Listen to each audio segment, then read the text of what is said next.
All right, good morning, and thank you for coming to Get Hired in Tech and Healthcare. This is the Get Hired in Tech version. We've got the Get Hired in Health version tonight. And so what's cool about this group and what we try to do here is we are a networking group that helps people find employment through other means other than just working through some of the other agencies that are out there, some of the other groups. We pride ourselves on being able to do things that they cannot, and we're not governed by anybody but us, which is pretty cool. Research shows that 90% of all people that go to any networking group, whether it is intentional or not, are looking for employment. So a couple years ago, my buddy and I sat there and we were like, hey, how do we connect community to business community, and help folks find jobs? And we thought, let's just start a group on our own. Started off in a small coffee shop with about 8 or 9 of us, and 2 years later we have 932 members. So we are growing quickly. We have about 8 events per month. Holiday season's a little bit different, but typically we have 8 different events span across North Portland, West Portland, and Vancouver. And so we have 4 different coffee groups called Get Coffee. We have two events in North Portland that we have, and then we have 2 here in Vancouver. And then we've got 2 events that happen for this group, which is Get Hired in Tech, and then we have 1 event that happens with Get Hired in Health. And so that is a nice, unique thing. Each group has a different variety coming in. We also are looking at adding an education component, so we're finalizing that right now. What that would look like right now is probably, it's primarily going to be focused with the tech side until we can get that up and rolling, and then we'll look into a healthcare side of it. Space is typically a issue, so I found some spaces that we can kind of look and grow and expand those groups. The education side for the tech sector, I'm in partnership and talking to a Microsoft certified business that has a classroom, has materials, and is certified to teach Microsoft programs, PM, PMI, and is networked with some of the largest PMI networking groups in the region. So that's slowly happening. Been working on that for a while, but it's a process when you say the word education with anything in any company. There's some things that you have to go through. Some of the other announcements, for those of you that were able to make it to the meetups last week, thank you so much for coming. We had 18 groups in this room, meetup groups. We do this once a year. This was the second year that we did it. We had over 150 people come in, multiple businesses. There were resumes being handed out, and it wasn't a career fair, which was even more cool. Resumes being passed out, networking happening. There's 3 or 4 businesses that were represented, and what happened is they ended up, I got an email this morning saying that maybe 3 people are going to get hired from that group. So you just never know where it's going to come from. And it happened quick. They called them, and the event was Wednesday. By Friday, they were talking to somebody, and I'm getting an email that's saying, hey, we're probably going to hire 3 people. So it was successful, and it was a free event for the community, free for the sponsors. As you're noticing a pattern here, I don't like to charge anyone for anything. In fact, I've never charged a single person or company for this entire group, for everything that we've done in 2 years. It's been tons of volunteers, tons of speakers, people putting in a lot of time behind the scenes to make this thing go on.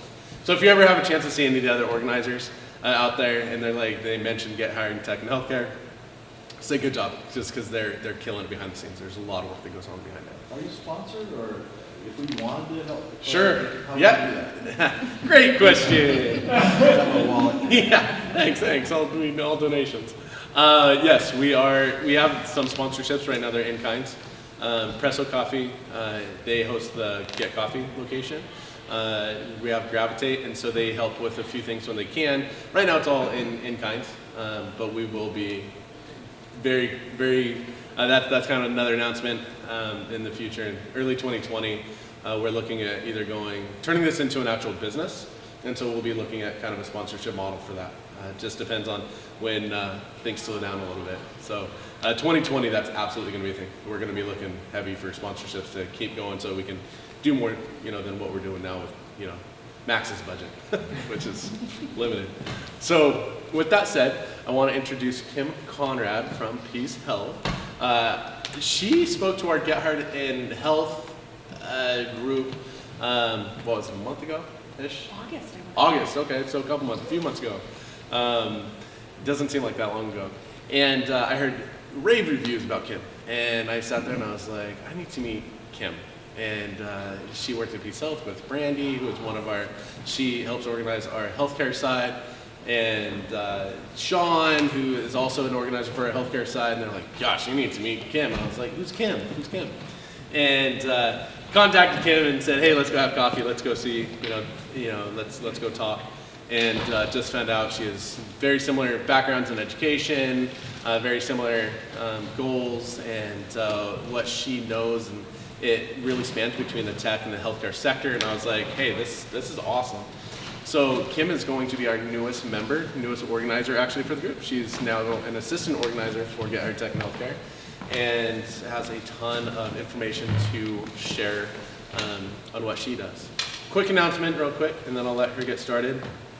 One is that PDX Women in Tech has a Vancouver mixer coming up. Last year they had a couple hundred people. It was great. I believe it's at the Home Depot Quote Center. It's at Hub. Okay, it's at Hub this year. It was awesome last year. It was great. And it's not just because it's PDX Women in Tech in Vancouver.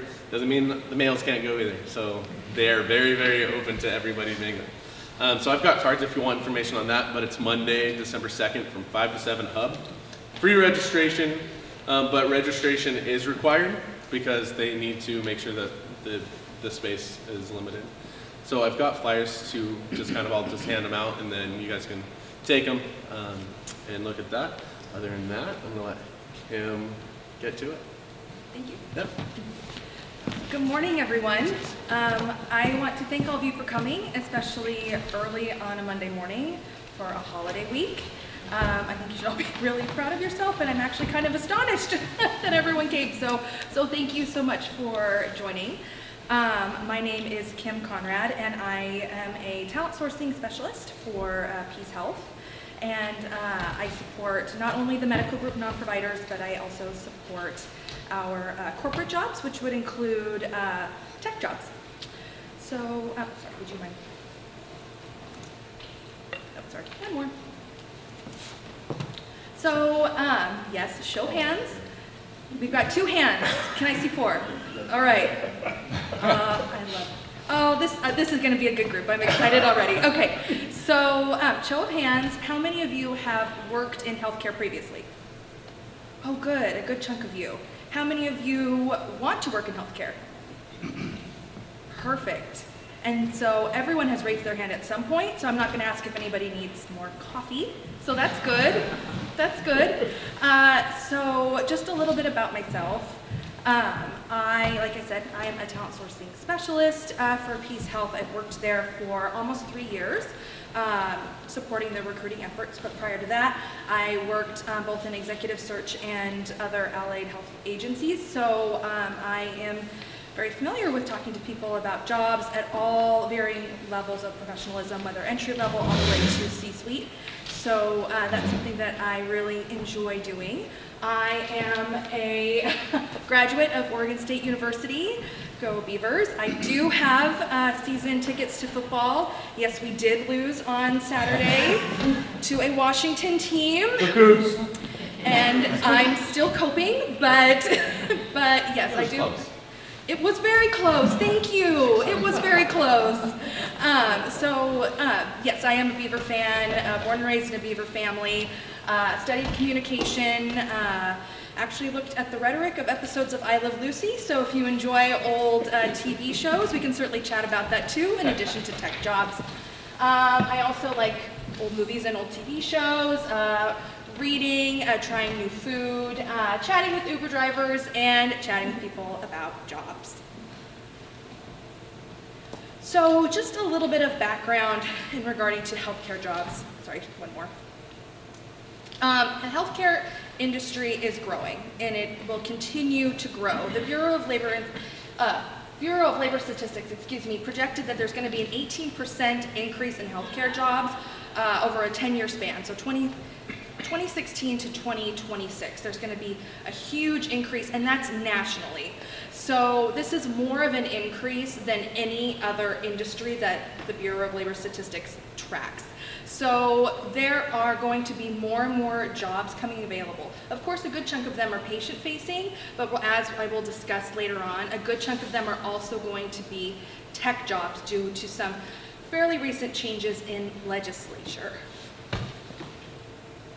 So in 2009, Congress passed an act, the HITECH Act, as part of the Recovery and Reinvestment Act of 2009, so this would be under the Obama administration. And what this was to really incentivize healthcare to drive their, I've seen some head nods, to drive some of their work to be using EMRs. And EMRs is just short for electronic medical records, and another term that we use is electronic health records. One's more for charting, one's more for health history. It's all electronic records that people have for their own use when they go to healthcare. We're going to fly through some of these first slides because everyone loves to talk about really in-depth legislature at 9 o'clock in the morning. As part of that is meaningful use. There's another term now that's more dedicated to health, to Medicare, but meaningful use is still readily used. And what it is basically it's improving collaboration between clinics and public health care to improve patient-centric preventative care and support continued development of robust, standardized data exchanges. Basically what it is we want everyone to be able to communicate and play nicely so that things are as effective and efficient as possible. Failure to adhere to these, however, can result in reimbursement-related penalties. So what that really means is you need to adhere to these things, please, or else that's going to affect the way that you are reimbursed healthcare system from the government. So ultimately, following these guidelines is going to be helpful to you as an organization as you continue to bring in revenue to make sure your doors are open and that you can continue to provide care. Next slide, please. Meaning that all medical professionals need to be HIPAA compliant, which was true always, but this includes subcontractors, companies, prescription, everybody. It just includes everybody. So this is a great opportunity for for tech professionals and healthcare because now everybody has to be able to play nice in the sandbox. And this is creating a lot of opportunities and a lot of jobs. So, possible tech opportunities. Sorry, one more. So what does that mean for you? This is a new approach to healthcare that we've been involved in for about 10 years now, and we're still growing and exploring and making sure that the use of following these new regulations is effective and efficient. So professionals, IT professionals, now are involved more so than ever with the EMR work. And that includes implementing, maintaining, and securing all of that information, which are three very different skill sets, but all absolutely essential to providing the peace of mind that is important to the people that come to our doors when they come to receive care.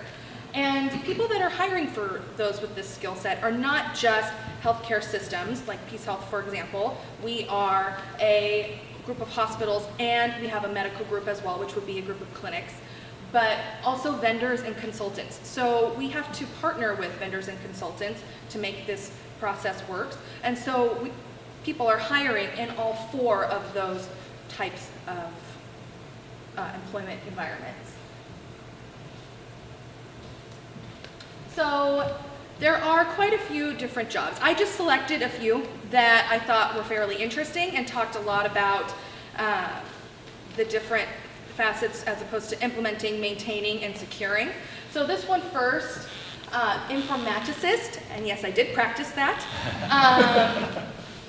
seems like such an exciting job to be able to actually analyze, design, validate, and test, maintain all workflows throughout the EMR. This means that this person makes sure that the entire process, every piece that is touched, is working efficiently and effectively. And this is huge when we're talking about thousands and thousands of people coming to our facilities for care. And of course, Peace Health is not the only employer that has a position like this. I'm just using my own employer as an example. But other employers would have jobs very similar to this to make sure that all of these processes are analyzed. This is a support job.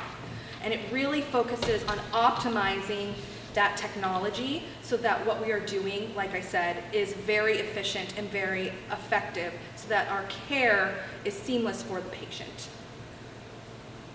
Next slide. And then we have another one, Cybersecurity Analyst.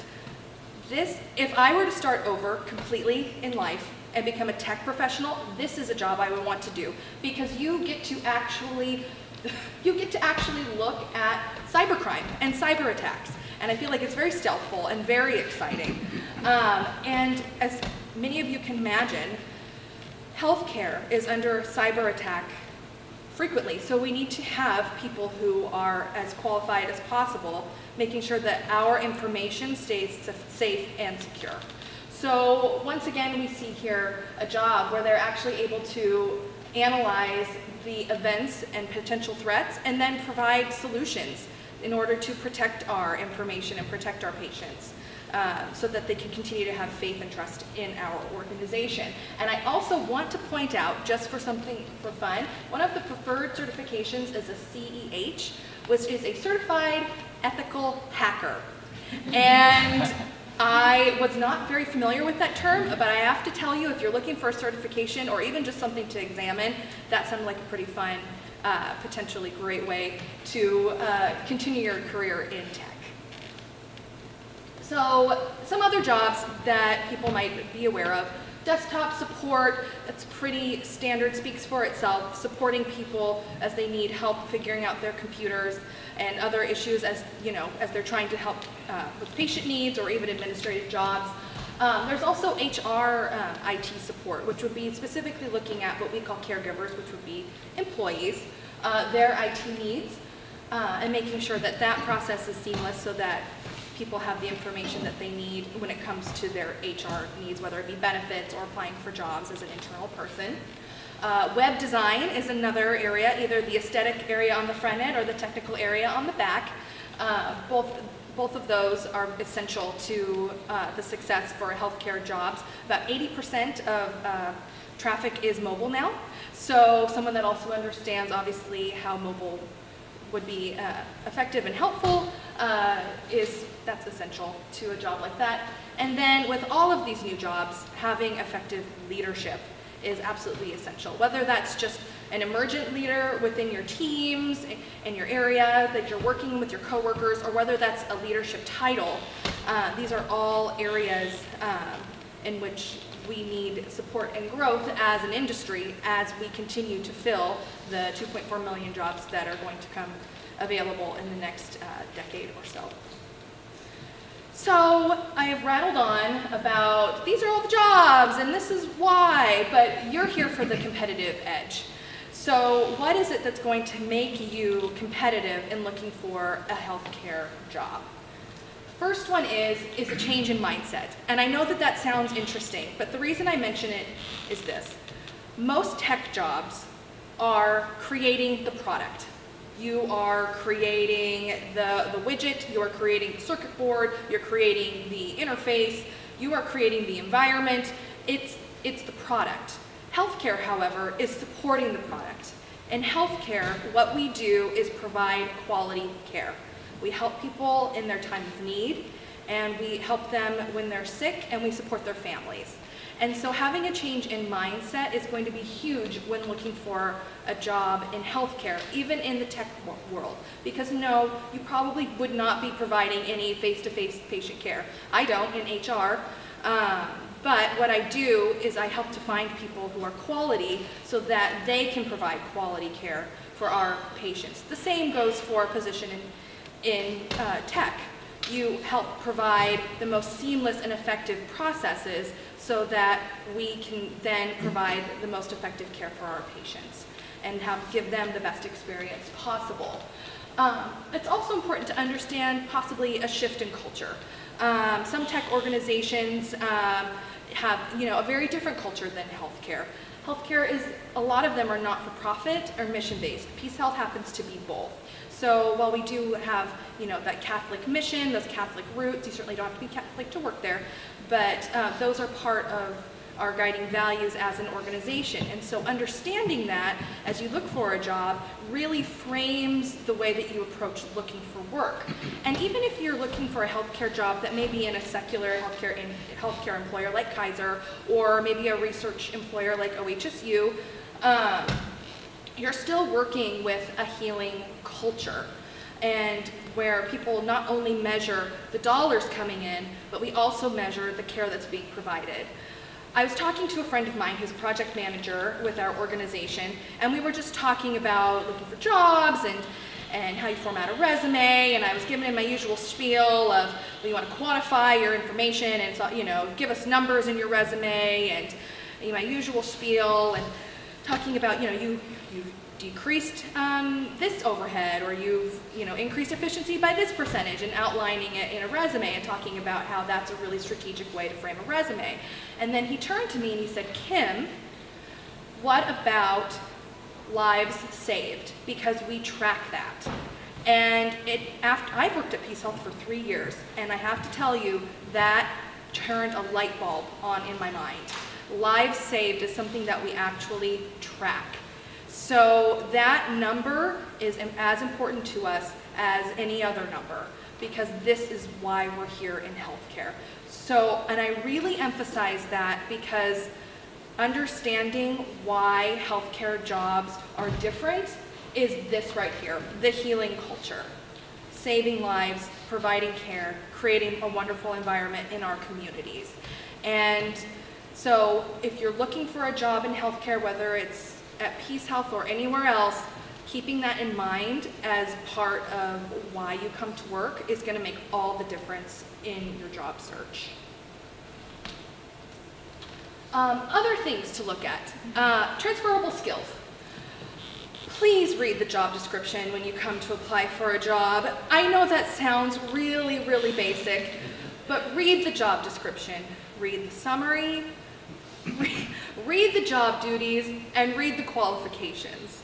And once you've done that and thought, yeah, this sounds fantastic, read the job description again. But this time, read it through the lens of what are they wanting me to accomplish and how am I going to be helping. This is especially essential if you're trying to move from one industry into healthcare, because you need to start now thinking about how have my skills in solving problems over here, how is that going to help me solve problems over here in this new environment. So thinking about, as you're reading through the job description, what problems am I solving and how are my skills going to address those problems, and why am I going to be beneficial having this other experience outside of healthcare to address those problems? How is that going to make me a good candidate? So read through that job description and really understand it. And like I said, kind of read through the lines. Another thing to give yourself a competitive edge is to educate yourself. Healthcare has a lot of fun acronyms and terms. So knowing the difference between a med-surg floor and a telemetry floor is absolutely essential. Yes, that's something that you could learn on the job if you're switching industries, of course, but it's better to know it before. So you can speak to that either in your cover letter, in your interview, or in your follow-up thank you letter. In any of those things, knowing that information is absolutely helpful. In the previous slides, I also showed some certifications, like that Certified Ethical Hacker, which is my favorite one. And look into those certifications. Is this something that's going to benefit me long term? Do I want to possibly obtain this certification? Or do I want to just see if they have a little networking group on their own and meet some people that have the same certification or part of that association and talk to them and see if this really makes sense for my career move? And talk to people in person. Not only will they be able to give you the absolute answer that you're looking for, but now you have a relationship with that person and you can now talk to them more about jobs. And you can continue to cultivate that long term. Another thing to give you a competitive edge is knowing terms and trends. Like we talked about before, knowing the difference between med-surg and telemetry floor. But another would be educating yourself on the HITECH Act that we talked about earlier today, for example. Any other changes in legislation that might be impacting the industry. How does that affect technology and how that serves patients? And do your research on that and stay up to date on that. You know, sign up for, you know, you're tech people, sign up for notifications, come on. And so sign up for those and get those every day and maintain that education for yourself.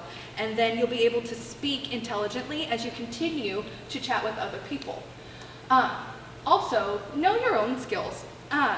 Take a moment and just analyze your own skills. Look at your own resume or your own, you know, work samples that you may have and really evaluate your skills and say, how could this transfer to a healthcare environment? And really look at those and examine those and create a plan for yourself. And really make sure that they are in line with the goals that you're going to accomplish. If they're not, then dig in deeper to the other options earlier on the slide. Another thing is to meet people. Like I mentioned, join groups and network. So congratulations, everyone's doing at least one thing today, coming to this networking group. Congratulations. Another would be educational interviews. Feel free to do a little bit of digging on LinkedIn or any other internet database where you might find someone that is doing something that you want to be doing. Feel free to reach out. People love to be asked advice and questions. People love to be told, I want to be doing what you're doing. Can you tell me a little bit more? People like that. People don't like, hey, can you find me a job, stranger? People don't like that, so I don't recommend doing that. But if you approach it with the idea of cultivating a relationship where you want to learn more, and this is now a goal for yourself as a professional, then definitely use that lens. Also, make sure that you create a solid elevator pitch in all of these places that you're going to. That little soundbite about what you know how to do and why you would be great in a position. And so really practice that, know it, but use it from the lens of what the other person is going to be needing. So it's about you, yes, but it's really about the other person. So utilizing that thought and that lens is going to be very helpful to you as well as you continue your search. Also, be able to clearly articulate why you want to switch industries. We talked for a while about how the healthcare industry is different and how people that work in healthcare have a more service mentality than maybe some others. So knowing and articulating clearly why you want to switch from this type of industry into healthcare is going to really benefit you as you make that switch. It's going to really say to whomever you're talking to that this is about more than just a job, that this is about changing a lifestyle and changing a life. And lastly, be humble. I know it's hard in looking for work because what you want to do is say, I'm great, you all should hire me all the time. But realizing that this is a long-term goal and that especially if you're coming from one industry to the next, realizing that you're going to have to do a little bit of work on the back end, this may not be something that happens overnight. So just realize that this is something that could happen for you if you keep working at it and network and continue in building your skill set and educating yourself. And just realize that it might take a little bit of time, but it's absolutely possible. Thank you. Any questions? Yes? So, certifications are interesting. Some of those certifications you had up actually require you to have years of experience in order to get the certifications. Mm-hmm. How do you start? You know, that is hard. That is hard. It's that telltale, that age-old, you know, whatever, that you have to have experience to get experience, and I personally don't like that either. So, yes, obtaining some certifications might be difficult. So I would take a different approach, and I would find people that have that certification and talk to them about the skills that they have and maybe ways that you could obtain those skills outside of getting that certification. If they also have maybe an association that meets locally, I would go to those because all the certs that I listed were preferred. So preferred is not necessarily a requirement. So if you're able to share with a hiring manager, no, I don't have this certification, but in my own time, I've practiced XYZ, or I've been attending these events, and so I've been going to their educational meetings, and so I have this knowledge and I can speak to that. That could do you a great deal of favor as you are looking for work. Does that make sense? And I know that it's hard. It's hard. So, and sometimes you have to take maybe a step back in order to take a step forward. But I would definitely start reaching out to people that already have that certification. Any other questions? Yes? Do you see a difference, or do you differentiate between knowledge of and experience in? Well, yes. And so that is the challenge. But I think it depends on the position that you're looking at. So if you're looking for a position that is requiring 10 years of experience with this, knowledge of is not going to be as helpful. But maybe if it's less requirements, it could be a little bit more helpful to have knowledge of and to be able to speak intelligently about it, and to be able to offer any other work that you have done that may even be similar to that. That could be helpful as well. And I understand it's very tricky because in tech jobs it's very cut and dry. You know, you either have it or you don't. But there are ways to communicate that you know that information and that you are able to learn other information quickly. And that's where the relationships come into play. So if you've already been talking with people maybe at those networking groups, or you've done some informational interviews, and you have this relationship with people who work in maybe that organization, they can speak to your skill set because you've talked about that. And so they may be able to, you may be able to talk about ways that you can display your knowledge that maybe doesn't fit that very small box but still makes you qualified.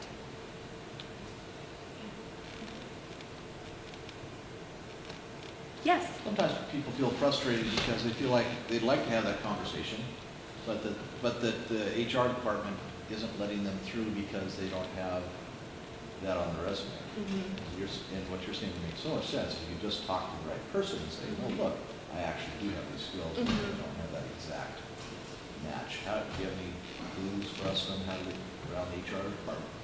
Well, I am the HR department.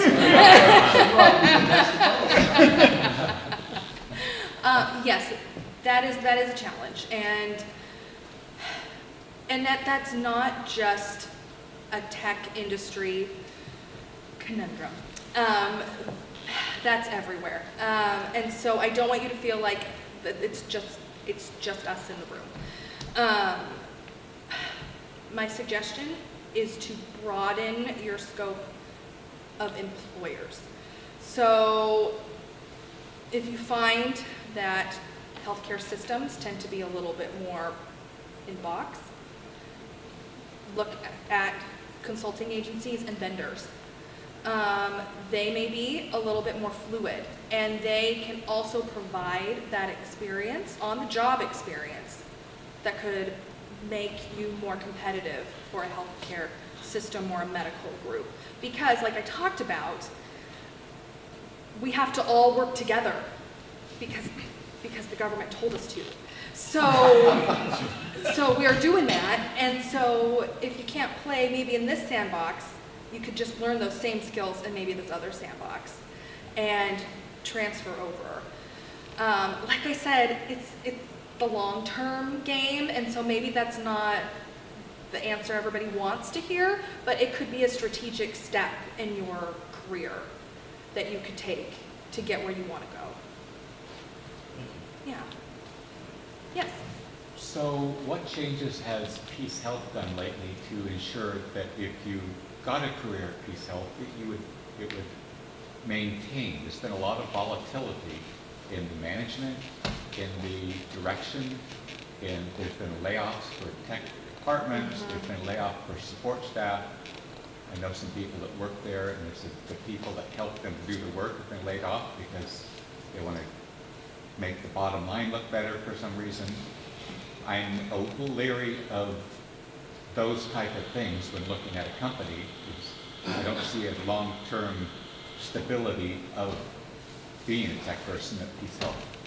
Yeah, and that's a hard question. And I get questions like that, being an HR person. And so you're absolutely right. When you look at an organization, you want to look at all of it. Is this going to be a good fit for me and for my life and for the decisions I'm going to be making later on?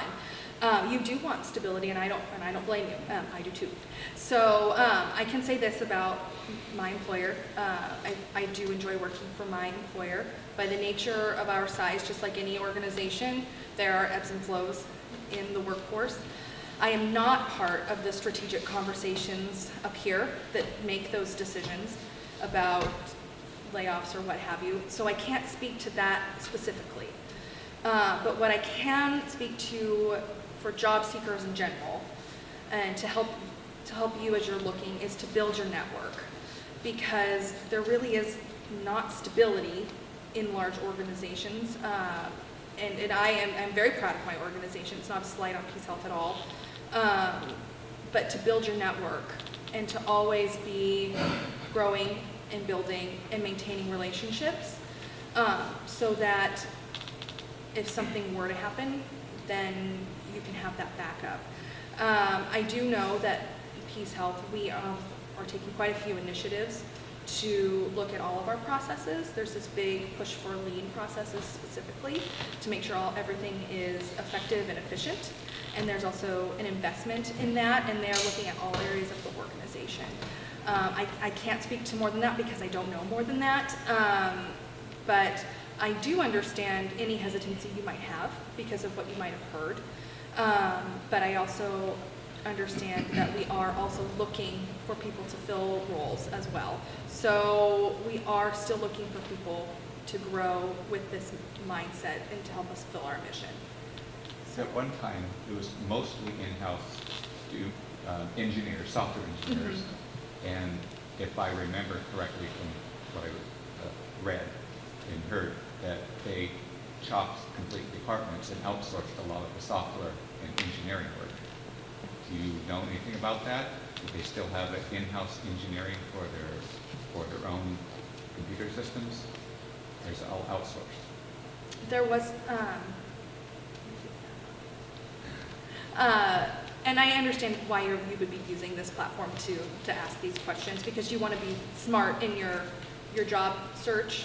Is that what we're getting at? Well, yeah, two things. If they're changing directions and changing leaderships and adding people here and subtracting people here constantly, more churn than usual, that's one concern. Another concern is if they used to have 50 people doing the software engineering and now they've cut it down to 5, the chances of getting a position there are greatly reduced. So there's two reasons things happen. Well, when it comes to a reduction in staff, everything that we have posted is something that we're actively recruiting for because it's something that we need. So I would say I would look at it with good faith. And these are really good questions to ask in an interview. And this is not just Peace Health, this is for any job. If you have hesitancies for whatever reason, this is a good question to ask in an interview. This position sounds really exciting. I think it'd be a great fit for my skill set. However, I have heard these things. What can you tell me about this? Because I have concerns about whatever they might be. And then someone who has more knowledge than myself could give you a more transparent answer. So that would be a great question for a hiring manager to answer and to have a more candid conversation with you. So that would be my suggestion. Yeah. I see another question? Yes. I want to expand on, if I can, on your questions, your spirit of your questions. You're spot on. I was with Peace Health about 4 years. And, Peace Health is in Alaska. It's in Washington. It's in Oregon. And everybody was, when I got there in 2014, everybody was doing their own thing. There wasn't a standard EMR. There wasn't any standardization. As it continued to get more and more standard, it seemed to me, obviously, we need less people.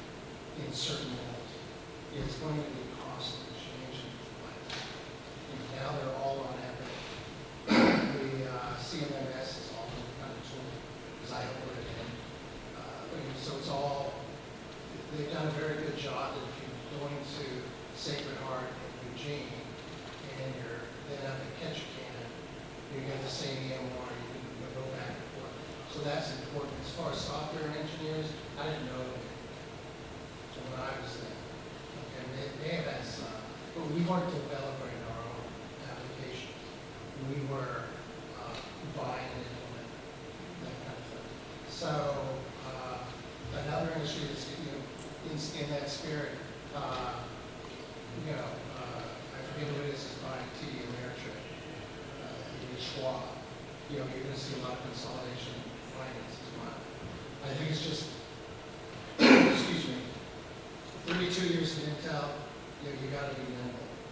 And I know it sounds really good. I've been working for like 3 months now, Nancy's that, but at the same time, this is part of my job site. So anyway, I just wanted to chime in on that. Time of the fire. You also very rewarding. Seeing you put in an application.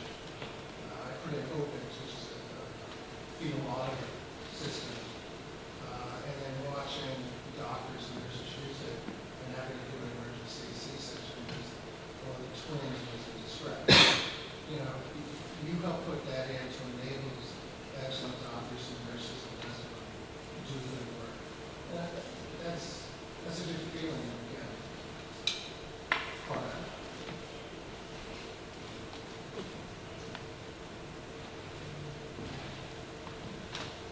Any more questions?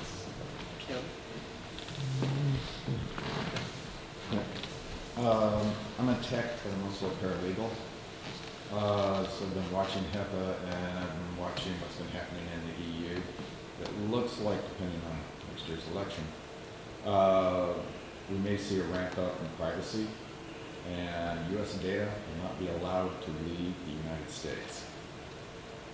Which means if you have a company over in India who's processing bills and whatnot, they won't be able to do it anymore, because even though they're looking at the information on the server in the United States, by virtue of the fact they're looking at the data means the data has left. Is there anything that Peace Health is going to do to pull basically everything regarding the patient back into the United States? I don't know.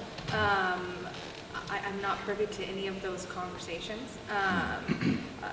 Now knowing this, I wish I did know. But no, I don't know what Peace Health's plans are for that. I would be sure that there are conversations happening above my pay grade. But I think that's absolutely something that I will be keeping an eye out for, absolutely, to know more information about. So thank you for sharing that with the group. I wish I had more answers for you. I just have one other thing to say on that, because it was, like we were saying during the elimination of the positions at Peace Health, it was one of them. The being here gives me an opportunity to come looking at what we are doing, being involved in the EMR and the EHR and supporting that for 5 years. See other positions coming up to help support. So I guess I'm looking at it as a fact of, okay, that piece of it, but there's other possibilities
what are the technologies that are coming for a particular industry, and there's a lot in the healthcare. A lot of really exciting technologies, and there's talks that I've done that talk about what are the skills that we need, for the next decade, because of the automation, you need to be able to figure out, well, how do you fit in there? But it really starts with what are those new technologies that are coming out specifically for healthcare in this case, and how is that going to change the way people work? Obviously I did a talk on AI and the future of work, and so that's kind of what I'm focused on. But I really do advise just looking, and if you want to businesses as far as Square, catch me here after the talk, and I'll point you in some directions. All right, anything else? All right. I just want to point out just for a trend from all of our questions and all of our comments, and I really do appreciate all of them. A trend that I'm seeing just for everything is really make sure that you educate yourself fully on everything, and whether that's through new technologies that are emerging or new skill sets that are going to make you more marketable later on, because as you would know even better than I, technology moves so quickly, and so staying ahead of the curve and understanding that information before it becomes absolutely vital that you have that to be competitive is going to be really beneficial to you. So thank you so much for coming this morning and allowing me to speak with all of you. It was a wonderful way to spend a morning, so thank you.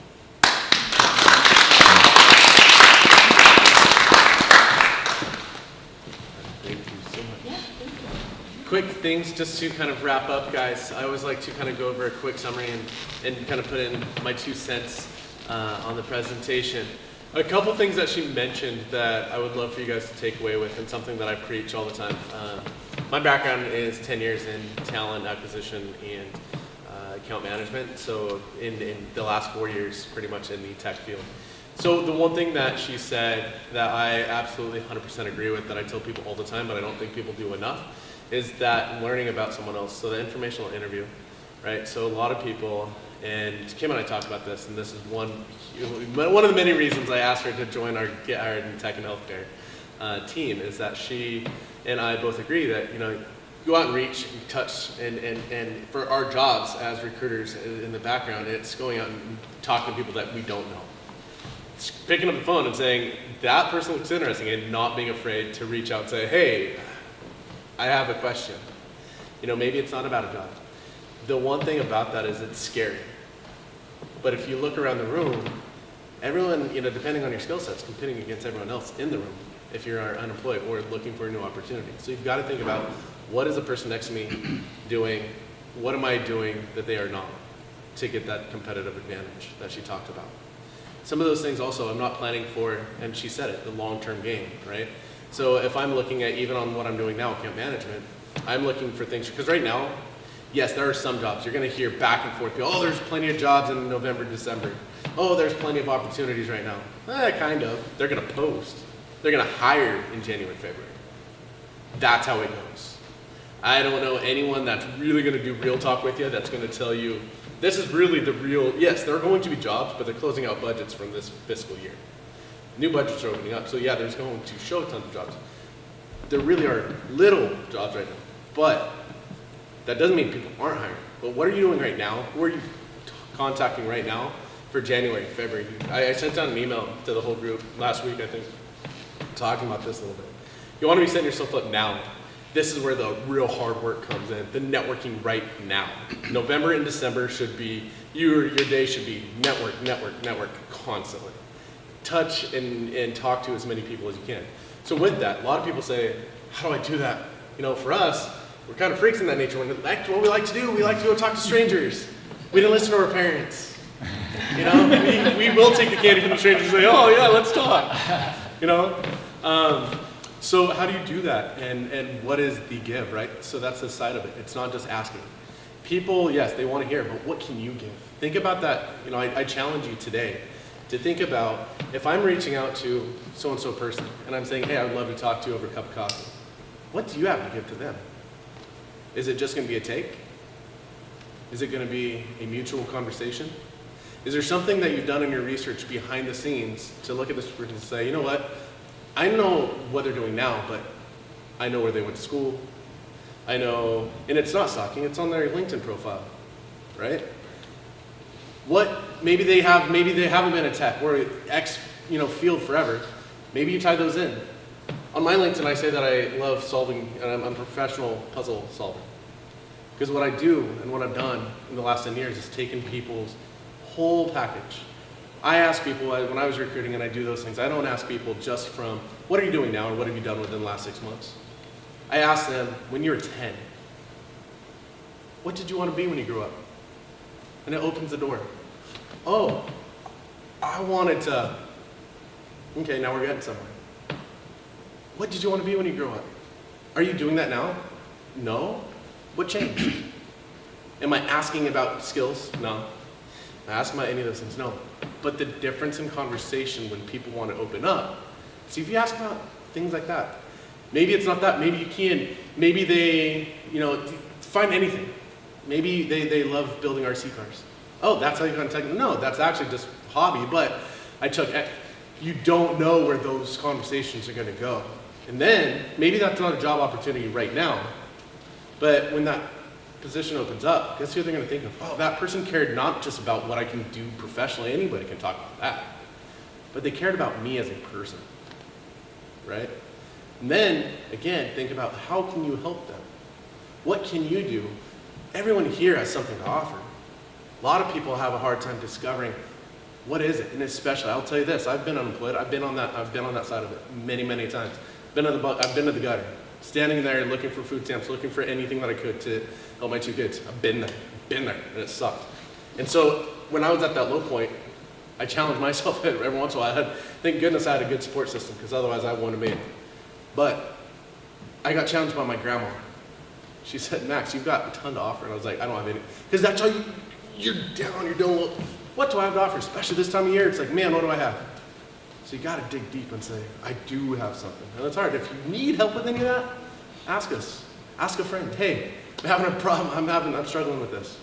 I need to find, what's inside. I need to find that. So that's my little soapbox conversation. I'm doing a LinkedIn presentation tonight. If you guys are free for Get Hired in the healthcare side of things, down at Columbia Bank. We're going to be doing that presentation 2 more times, so if you can't make it tonight, we also have one that I'm going to do one here I think I'm doing one here in January and then one West Portland as well. So we will be hammering out LinkedIn, which is the key thing. With that said, thank you again so much for coming. Steven, for taking the video. This will be uploaded to YouTube probably within a week. And so we'll get all that up. So if you miss anything, wanted the slides, it'll be on YouTube. And I will send out an announcement when that happens and you can get the YouTube channel there. So thank you and have a great day.